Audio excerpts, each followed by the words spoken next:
যে একটা মানুষকে পোড়াতে 360 কেজি কাঠ লাগে। চারিদিকে দেখতে পাচ্ছেন, এটা হচ্ছে সেই শুকনো ফাল্গু নদী। সীতার অভিশাপে মিথ্যে কথা বলার জন্য সেই ফাল্গু নদী আজীবন অন্তর্নীলা হয়ে গেছে। তো এখানে নিয়ম আছে, একটা পিণ্ড আর একটা মরা এখানে সবসময় চলতেই থাকে। এখানে বলে মাতা সীতা রামের অনুপস্থিতিতে সীতা মা এখানে দশরথের পিণ্ড দান করেছিলেন।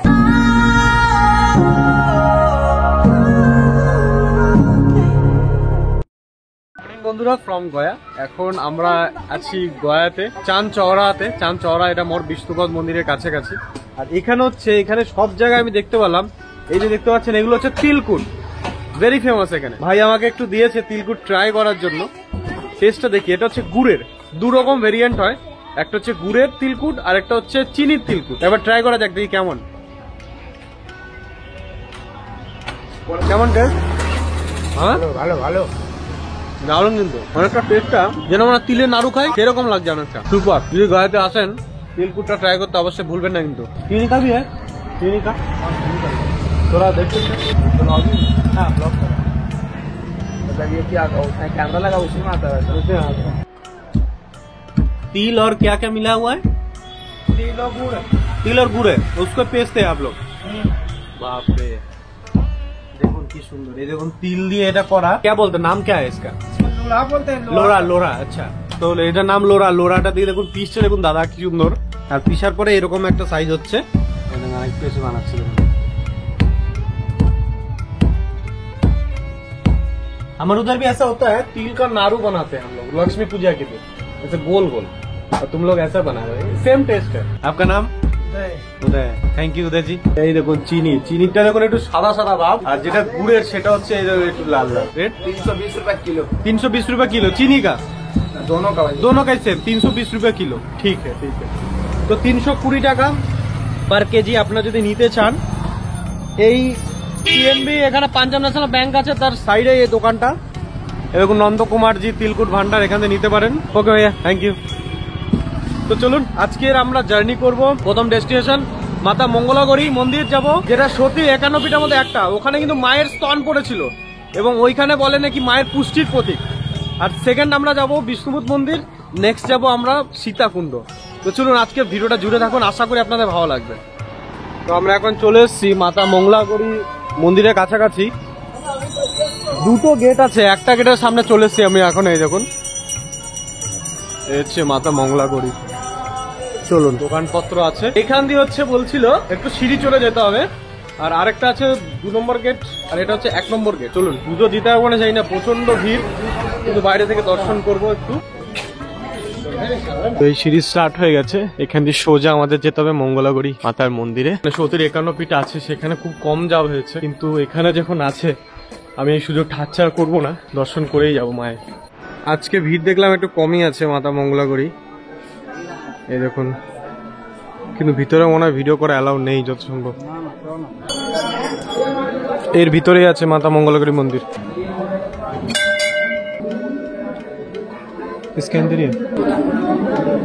এই যে মাতার মন্দির দেখতে পাচ্ছ, প্রচুর ভিড়। লাইন में जाइए भैया, लाइन उधर। अच्छा अच्छा, मुश्किल में जाइए। सब जगह लाइन दाঁড়াতে হবে, নালে দর্শন করা সম্ভব নয়। আমরা মোটামুটি দর্শন করতে পেরেছি। দর্শন করার জন্য সেরকম একটা লাইন দিতে হয় না, সিম্পল লাইন, মানে আরামসে দর্শন করা যায়। কিন্তু পুজো দিতে গেলে প্রচুর লাইন পড়ে সব জায়গার মতন, যেরকম কামাখ্যা মায়ের মানে মা তারার মন্দিরে যেরকম ভিড় পড়ে সেরকম ভিড় কিন্তু এখানে।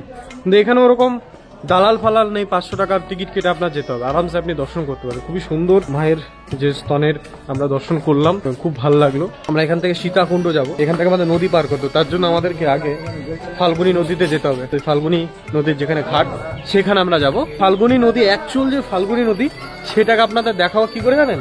বালি খুঁড়ে নদী হচ্ছে নিচে, এখন যেটা আর্টিফিশিয়াল বিহার সরকার বানিয়েছে, পাইপলাইন করে গঙ্গা মাকে এনেছে, ঠিক আছে। অ্যাকচুয়াল যেটা আপনার ফাল্গুনী নদী সেটা হচ্ছে বালির নিচে, বালি খুললে নিচে কিন্তু ফাল্গুনী নদী দেখতে পাওয়া যায়।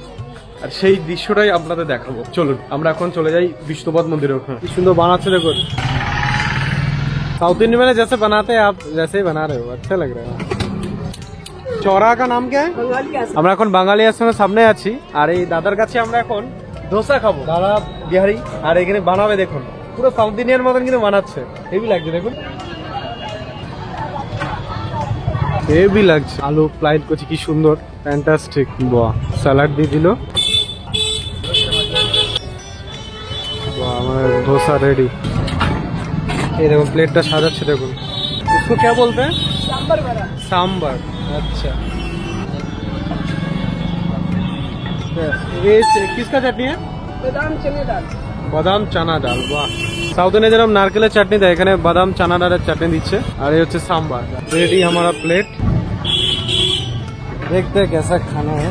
इधर बहुत दिन बाद ধোসা খাওয়া হবে। এই যে আমাদের ধোসা দেখতে পাচ্ছ, তো চলো একবার ট্রাই করা যাক। অমাইক তো অপূর্ব। ধোসা লাস্ট সাউথ ইন্ডিয়ানে খাওয়া ছিল, তারপরে আবার গয়াতে খাওয়া হচ্ছে। ধোসা খাওয়ার পরে বিশাল খিদে পাচ্ছিল, এরপরে আমি ইডলি নিয়ে নিচ্ছি। এখানে 2 পিস ইডলি দিল, মশলা সাম্বার দিয়ে দিয়েছে। দেখা যাক কেমন টেস্ট। দারুন দারুন, এটাও ট্রাই করতে পারেন আপনার গয়াতে আসলে। এই হচ্ছে বিষ্ণুপদ মন্দির গেট। এটুকুই আসতে দেয়, এরপরে আসতে মানে ভিতরে ঢোকা নিষেধ। মানে ক্যামেরা নিয়ে, অন্তত মোবাইল নিয়ে তো নিষেধই। আর এখানে একটা জিনিস লেখা আছে, দেখা যাচ্ছে অহিন্দু প্রবেশ নিষেধ। মানে এটা পুরীর মতনই। এই দেখুন গেটটা। মন্দিরের চূড়াটা এখান থেকে দেখতে পাওয়া যায়। প্রচুর দর্শনার্থী কিন্তু আসেন এই বিষ্ণুপদ মন্দিরে। আমরা একটু দর্শন করতে যাব, চলুন দর্শন করে এসে কথা বলছি। গয়াতে কিন্তু স্পেশালি গয়ার সুরে যে বরদান পেয়েছিল ভগবান বিষ্ণুর থেকে, সেইটাই কিন্তু এখানে প্রচলিত এখনো। গয়াসুর নিজেকে এমন ভাবে তৈরি করেছিলেন, ওনার শরীর স্বয়ং ভগবান বিষ্ণু বসবাস করতেন। এর জন্য ওনাকে যেই দেখতেন বা যেই স্পর্শ করতেন, তিনি বৈকুণ্ঠে চলে যেতেন। এটাই এখানকার মানা হয় যে গয়া, এই পুরো জায়গাটা গয়াসুরের একটা দেহ, বুঝতে পারলেন। আর মেন যে ফাল্গুনী নদী ছিল, যেটা শুকনো নদী, মানে মাতা সীতার অভিশাপে শুকিয়ে গিয়েছিল, সে নদী কিন্তু এখন দেখা যায় না। এখন বিহার সরকার মা গঙ্গাকে পাইপলাইনের দ্বারা এখন এই ফাল্গুনী নদীতে নিয়ে আসা হয়েছে। এখন কিন্তু তুমি আগের মতন যে শুকনো যে নদীটা হয় ফাল্গুনী নদী, সেটা কিন্তু আর দেখা যায় না। এর কি কারণ আমি জানি না, মানে ওটাই খারাপ লাগলো। যেটা যেখানকার হিস্টোরি সেটা থাকা দেওয়ার মানে ভালো। এখানে যারা কাজ করতে আসে, মানে পরলৌকিক কাজ করতে আসে, তাদের 3টে কাজ হয়। একটা হচ্ছে বিষ্ণুপদ মন্দিরে পিণ্ডদান দিতে হয়, ফাল্গুনী নদীতে পিণ্ডদান দিতে হয়, এবং শেষ পিণ্ডদান দিতে হয় তোমার অক্ষয় বটে। এই 3টে পিণ্ডদান করার পরে কিন্তু তেনা নাকি মোক্ষ প্রাপ্তি হয়, এটাই বলে এখানকার। সব জায়গায় কিন্তু কাজ হচ্ছে, দেখুন পান্ডা এখানকার কাজ করছে। বিশাল বড় এরিয়া, বিশাল বড় এরিয়া। আর এখন আমরা চলে এসেছি, এটা হচ্ছে শ্মশান ঘাট, গয়ার শ্মশান ঘাট। এদিকে ইলেকট্রিক চুল্লি, আর ওদিকে কাঠে পোড়ানো হচ্ছে। শ্মশানটার নাম হচ্ছে মুক্তিধাম গয়াজি। গয়াসুরকে এখানের লোক কিন্তু খুব ভালো মানে, কেন ওনার মধ্যে কোনো খারাপ অ্যাক্টিভিটি ছিল না, বাকি ওষুধদের মতন। এর জন্যই ভগবান ওনাকে বরদানটা দিয়েছিলেন। গয়াসুরের একটা বরদান চেয়েছিল, ভগবান শিব ওখানে দিয়েছিল। স্বয়ং নাকি ভগবান শিব এখানে বসবাস করেন শ্মশানে। আর বলেন নাকি একটা এখানে নিয়ম আছে, একটা পিণ্ড আর একটা মানে মরা এখানে সব সময় চলতেই থাকে। এখানে কাঠে পোড়ানো হয়। এখানে যে পরলৌকিক কাজ হচ্ছে তাই আমি অত দেখালাম না। এখানে জানলাম, আমি জানতাম না বিষয়টা। এখানে একজন বললো যে একটা মানুষকে পোড়াতে 360 কেজি কাঠ লাগে। জেনারেল কাঠ কিংবা দেবদারু কাঠও কিন্তু পোড়ানো হয়। আমি জানতাম না, ইনফরমেশনটা জেনে নিলাম। 360 কেজি কাঠ লাগে একটা মানুষকে দাহ করতে। কাশিতেও সেম এরকম দেখতে পাবে আপনারা, দাসের সময় ঘাট। হ্যাঁ, আগে না এখানে যখন শুকনো নদী ছিল, মানুষ হেঁটে হেঁটে ওই সীতাকুণ্ড যেত। ওই সীতাকুণ্ড দেখা যাচ্ছে। সীতা যে মানে দশরথকে পিণ্ডদান করেছিল, ওই পাশে করেছিল, এই পাশে কিন্তু হয়নি, বুঝলেন। আমরা ওই পাশে যাবো। এখন ওই সামনে ব্রিজ আছে, দেখতে পাচ্ছেন দূরে, ব্রিজ ক্রস করে যেতে হবে। আর ব্রিজে ওই পাশে বলছে শুকনো নদীটা এখনো রেখেছে, ওখানে একটা ড্যাম বানিয়ে এই পুরো মা গঙ্গাকে এখানে মানে তৈরি করা আছে আর্টিফিশিয়াল ভাবে, বুঝতে পারছেন। তো চলুন আমরা সীতাকুণ্ডর ওদিকে যাই। বন্ধুরা, আমি আর বাবা এখন পরীক্ষা নিরীক্ষণ করতে এসেছি অরিজিনাল যেটা ফাল্গু নদী। এই যে চারিদিকে দেখতে পাচ্ছেন, এটা হচ্ছে সেই শুকনো ফাল্গু নদী। সীতার অভিশাপে মিথ্যে কথা বলার জন্য সেই ফাল্গু নদী আজীবন শুকনো অন্তর্নীলা হয়ে গেছেন। শুকনো অন্তর্নীলা কি, এর মাটি খুললেই কিন্তু এর ভিতরে আপনারা সেই ফাল্গু নদীকে দেখা যায়, বুঝতে পারলেন। আর সেই এখন বিহার সরকার যেরকম বানিয়ে রেখেছে, এই যে ড্যামটা, এই যে একটা ড্যাম বানিয়ে রেখেছে, মানে ওই যে আমরা যেটা দেখেছি, ড্যামের মধ্যে রয়েছে গঙ্গা জল। গঙ্গা জলটা বাইরে থেকে আনছে। সেই গঙ্গা জলটাই অ্যাকচুয়াল যে ঘাট আছে, সেই ঘাটে আপনার রয়েছে, মানে ফাল্গু নদীর উপরে গঙ্গা জলকে মিশ্রিত করা হয়েছে। তো আমার মতে এটা ঠিক হয়নি। মানে ফাল্গু নদী যেটা এখন যেটা শুকনো নদী, আগেকার মানুষ কি করতো বাবাও জানে, মানে আমার দাদু যখন তার বাবার কাজ করতে এসেছিল তখন কিন্তু এই মাটি খুঁড়েই, ঠিক আছে, এই মাটি খুঁড়ে যখন জল পায় সেই জলের মধ্যে কিন্তু পিণ্ডটা ঢুকিয়ে দিত আর ঢেকে দিত, তাই তো এভাবে করতো। কিন্তু এখন যেটা আমার দাদুর কাজের সময় যখন বাবা করলো দেখলাম, সেই গঙ্গা জলের উপরে বিসর্জন দিয়ে দিল। আর এখানে কি মানত আমি জানি না, কিন্তু আমরা অ্যাকচুয়ালি এখানে পরীক্ষা নিয়ে করতে সত্যি কি ফাল্গু নদীর ভিতরে জল আছে, তো বাবা এখন দেখাবে। দেখুন, দেখো এরকম করে গর্ত করতে হতো আগে জল দেখার জন্য। তারপরে যে পিণ্ডটা বামন দিত সে পিণ্ডটা এখানে দিয়ে দিত আর ঢেকে দিত। আবার ইট আছে মনে হয়, ওই সাইডটা করো, আঙুলে ব্যথা লাগবে। ভেজা ভেজা নাকি ইয়েটা? ও খুঁড়ছে যে মাটিটা পুরো ভেজা ভেজা।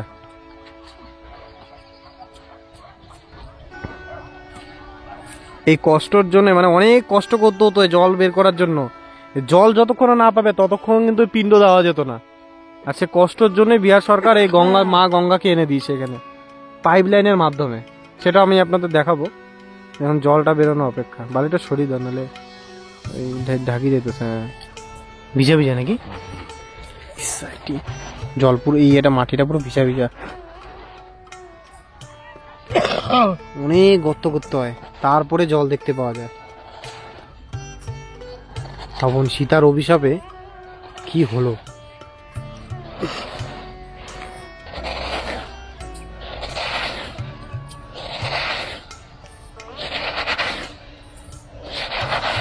নাই মনে জল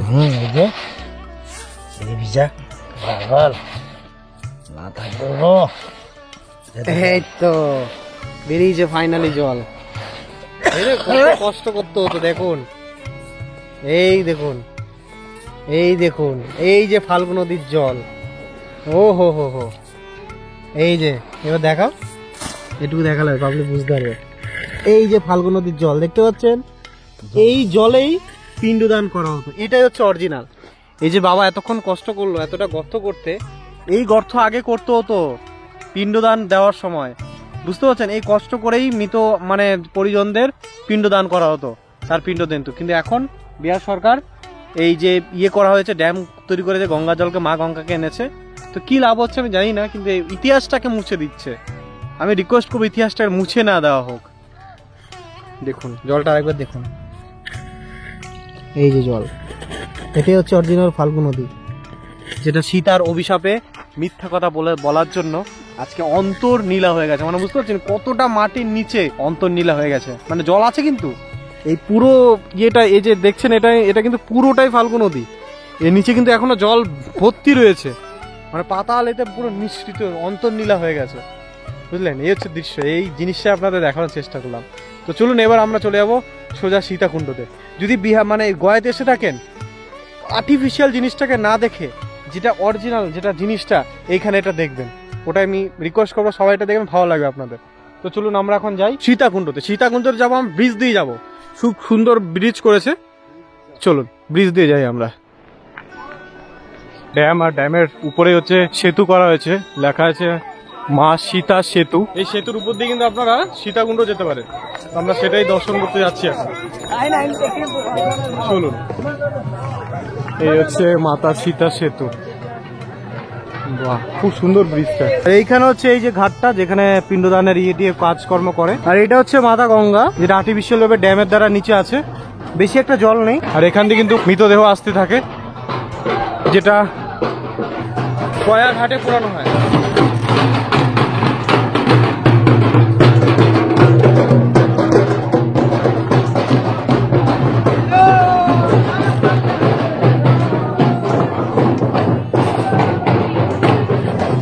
পরপর মরা আসতেই থাকে। দেখুন খুব সুন্দর কিন্তু ব্রিজটা, দারুণ ব্রিজটা, খুব সুন্দর না বাবু? ব্রিজটা পুরো লাইটিং ফাইটিং দিয়েছে দেখুন, বাহ।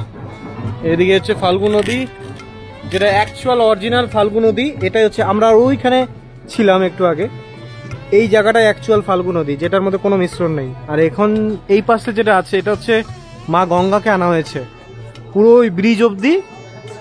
মা গঙ্গা ওই দেখুন জলের মিশ্রণ হচ্ছে ওই জায়গায়, ওই দেখো হ্যাঁ এই ড্যামের দ্বারা কিন্তু জল এখানে শুকিয়ে যায়, তাই জন্য মা গঙ্গাকে সবসময় এখানে প্রতিবাহিত করছে। ঘাটটা কিন্তু খুব সুন্দর লাগছে। তো আমরা ঘাটের এই পাশে চলে এসেছি, ঘাটটা রয়েছে ওই পারে, আর আমরা এই ব্রিজে করে মাত্র এই পাশে এলাম। এখানে তো আলাদাই মেলা বসেছে, এত সুন্দর লাগছে মনে হচ্ছে বেনারসের ঘাটে চলে এসেছি। যাক দারুণ সুন্দর লাগছে। এখন আমরা সীতাকুণ্ডের কাছাকাছি চলে এসেছি এইখানটায়। তো চলো সীতাকুণ্ডের ওখানে যাই, তারপরে ওখানকার ঘটনা বলছি। চলে এসেছি এখন সীতাকুণ্ড দুয়ার, এই যে পবিত্র স্থান। সীতামা এই স্থানেই নাকি বলে রাজা দশরথকে পিণ্ড দান করেছিলেন। বাহ, তো ঠাকুরের মূর্তি ভিতরে মনে ভিডিও করা এলাও নয়, আমি দেখাতেও পাচ্ছি না। এইখানে ওনার হাতটা দেখা যায় রাজা দশরথের। পিছনে দেখতে পাচ্ছেন সীতাকুণ্ড দুয়ার বা সীতাকুণ্ড মন্দির। এখানে বলে মাতা সীতা। রাজা দশরথ এখানে আকাশবাণীর দ্বারা হঠাৎ মাটি থেকে হাত একটা এরকম করে হাতটাই আছে ডিজাইনটা, ওই হাত বেরিয়ে আসে, ওনার থেকে তোমার পিণ্ড চায়, পিণ্ড দান করার জন্য। তো তখন রামের অনুপস্থিতিতে সীতা মা এখানে ওনার পিণ্ড দান করেছিলেন। তখন সাক্ষী হিসাবে তোমার তুলসী গাছ, বট গাছ এবং এই যে ফাল্গু নদী কে আর ব্রাহ্মণকে রেখেছিল সাক্ষী হিসাবে, যে তোমরা সাক্ষী হিসেবে থাকলে আমি রাজা দশরথের পিণ্ডদান করছি। ঠিক আছে, রাম যখন বন থেকে ফিরে আসলো তখন রাম প্রমাণ চাইলো কাকে সাক্ষী রেখে তুমি বাবার পিণ্ডদান করেছো। ঠিক আছে, সেই সময় একমাত্র বটবৃক্ষই, যেটা আমরা বটবৃক্ষতে যাই, মানে এখানকার যারা পিণ্ডদান করতে আসে সবাই কিন্তু বটবৃক্ষতে একবার লাস্ট পিণ্ড দেয়। ওই বটবৃক্ষই একমাত্র সীতা মাকে সত্যি কথা বলেছিল রামকে, যে উনি সাক্ষী সত্যি পিণ্ডদান দিয়েছিলেন। আর বাকি তুলসী গাছ, ফাল্গু নদী এবং ব্রাহ্মণ সবাই মিথ্যে অস্বীকার করেছিলেন। ফাল্গু নদীকে বলেছিল তুমি আজীবন অন্তর্নীলা হয়ে যাবে, মানে শুকিয়ে যাবে পুরো। দেখে আসলাম একটু আগে। তুলসীকে বলেছিল যেখানে সেখানে তোমার জন্ম হবে। ঠিক আছে, আর ব্রাহ্মণকে বলেছিল তুমি আজীবন তোমাদের ইয়ে থেকে দান নেবে, কিন্তু কোনোদিনও তার থেকে সন্তুষ্টি হবে না। এই সেই সীতাকুণ্ড, এখানে আমরা দর্শন করে। ভিতরে আমি ভিডিও শুট করতে পারছি না, কিন্তু এখান থেকে আপনাদের হিস্ট্রিটা বললাম। ভিতরে এরকম একটা হাত আছে রাজা দশরথের, ওই হাতটা যখন বেরিয়ে এসেছিল পাতাল থেকে এখনো ওইখানেই রয়েছে। চলুন আমরা এখন দর্শন করব। আচ্ছা, ভিতরের পিণ্ডটা দেখি, মানে দৃশ্যটা দেখে আসলাম। দেখলাম রাজা দশরথের হাতে একটা পিণ্ড ছিল, আর দুটো পিণ্ড মাতা সীতার পাশে রাখা আছে। আর বলছে সেটা তখনকার দিনে নাকি বালির রেত দিয়ে পিণ্ড বানানো হতো, সেই পিণ্ডই সীতামা রাজা দশরথকে দিয়েছিল। কুণ্ডর এখানে দেখুন কি সুন্দর সুন্দর চিত্রকলা, বেশ অপূর্ব লাগছে। কিন্তু ঘাটগুলোকে এত সুন্দর করে সাজানো হয়েছে। লাইটিং ছিল না বলে তুলতে পারিনি, এখন তো লাইটিং আছে। দেখুন এই চিত্রকলার 100তে 100। বাহ, গয়াঘাটের সুন্দর রাতের দৃশ্য দেখুন, অপূর্ব। এই যে ব্রিজটা, আমরা এপারে আছি সীতাকুণ্ডর এখানে, আর ওই যে পুরো গয়া ঘাটটা পুরো বলতে পারেন বেনারসের কিছু ফিল দিচ্ছে। আর এই ব্রিজটা কিন্তু কালার চেঞ্জ হচ্ছে, দেখুন কি সুন্দর। আর এইদিকে মানুষ কিন্তু রাত্রেবেলা বেশি আড্ডা মারছে, বেশ দারুণ লাগছে, খুব সুন্দর নিদর্শন। এক কথায় সুপার লাগছে। দেখুন কি সুন্দর লাইটিং, দেখুন রাত্রেবেলায়। ওয়াও, ফাটাফাটি লাগছে দৃশ্যটা। ও কি সুন্দর কালারিং, দেখুন অপূর্ব নিদর্শন। গয়াতে আসলে এই রাতের বেলা দৃশ্য কিন্তু দেখতে ভুলবেন না, দারুণ লাগবে দেখতে, সুপার। অনেক মুশকিল করে এখন একটু ফাঁকা পেয়েছি। দেখুন এখন আরতি চলছে, তাই দর্শক পুরো ভিতরে। আর এই সময় আমি কিন্তু আছি বিষ্ণু পদচিহ্নর এই মন্দিরের বাইরে। অপূর্ব নিদর্শন দেখুন, সামনের গেটটা দারুণ লাগছে, দারুণ।